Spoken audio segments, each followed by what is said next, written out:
লেখাপড়া করলেই বই লেখা যায় না, আর বই লিখতে গেলে নিজস্ব কিছু গুণাবলী থাকতে হয়। পারিবারিক সামাজিকতা সহ বিভিন্ন বিষয়ে তার জ্ঞান অর্জন করতে হয়। কেউ লেখাপড়া শিখে সচিব, ডাক্তার, ইঞ্জিনিয়ার, ব্যাংকার হন, আর কেউ বা শিক্ষকতাকে মহান পেশা হিসেবে বেছে নিয়ে মানুষ গড়ার কারিগর হন। এমনই একজন নিবেদিত প্রাণ মানুষ যার নাম পুনর্জয় ব্যানার্জি টিঙ্কু। শিক্ষকতাকে পেশা হিসেবে বেছে নিয়ে যে মানুষটি তার সমস্ত জীবনের অর্জিত জ্ঞানের আলো ছড়িয়ে দিতে চান তার ছাত্রছাত্রীদের মাঝে। একজন শিক্ষক ছাত্রকে পরিপূর্ণ মানুষ হিসেবে গড়ে তুলতে যে বিষয়গুলো জানা দরকার, সে বিষয়গুলো নিয়ে এই বই লিখেছেন, যার নাম আলোর পরশ। বাচ্চাদের জন্য সুন্দর হয়েছে, কারণ আমাদের বাচ্চারা, আমি প্রথমে বলবো আমাদের এই জেনারেশন অ্যাডিক্টেড হয়ে গেছে মোবাইলে। ওরা কিন্তু এখন বই পড়তে চায় না, এটা হচ্ছে সম্পূর্ণ বাস্তব। আমি আমার ঘর থেকে বলছি, আপনার যারা মা আছেন সব মারা জানে, একজন মায়ে একজন সন্তানকে সত্যিকারই দিক নির্দেশনা দিতে পারে। কারণ আমার বেস্ট স্কুল হয়েছে জন্মগ্রহণের পরে আমার মা, স্কুলের টিচার। ওটা পড়ে আমার কাছে অনেক সুন্দর লাগছে জিনিসটা। আমি এই কারণে বলছি, এই যে বইটা টিঙ্কুদা যে ছাপিয়েছে, আমি কিছুটা আলোকপাত করছি, অত্যন্ত সহজ এবং বাচ্চাদের আকর্ষণীয়, আমাদের আকর্ষণের না, বাচ্চারা যে দৃষ্টি নিতে পারবে সেটা উপলব্ধি করছে। আমার কাছে মনে হয়েছে এটা কিন্তু ওইভাবেই বাচ্চাদের কিন্তু খুব সহজে এটাকে বোঝার জন্য একটা সুন্দর একটা বই। এবং আমার ধারণা এটা থেকে শিক্ষক বা আমরা যারা আছি, যারা আমরা কিন্তু নন একাডেমিশিয়ান লোক, আমরা যারা লেখাপড়া নিয়ে কাজ করি না, কিন্তু আমাদেরকে খুব সহজভাবে বোঝার জন্য একটা সুন্দর বই।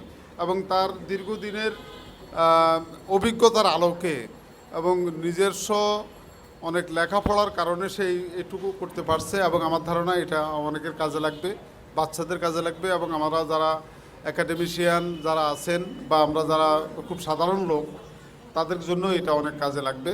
এই বইটা বের হওয়ার আগে আমরা কিছু র যে ম্যাটেরিয়ালসগুলো ছিল, এটা কিছু লেখাপড়া আমরা করেছি, একটু পড়তে চেষ্টা করেছি।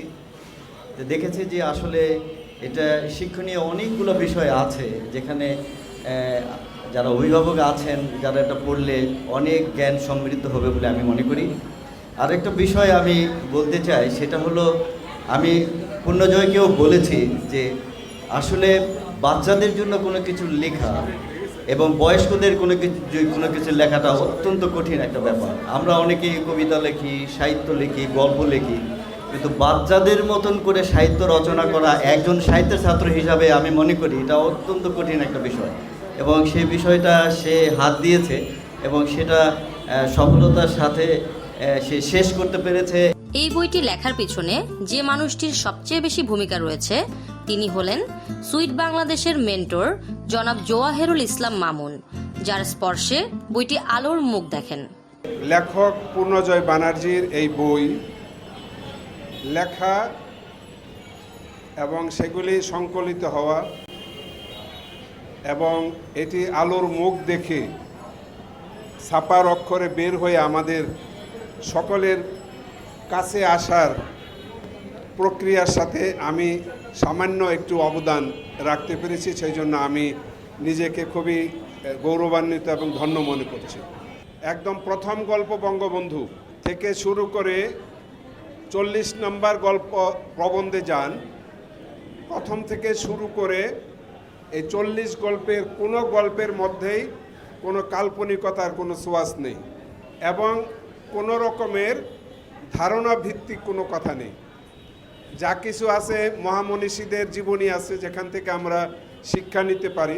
শিক্ষা মানুষকে কিভাবে আলোকিত করে, কিভাবে সহযোগিতা করে ব্যবহার করা হয় নাই, যে ভাষাটা বোঝার জন্য আবার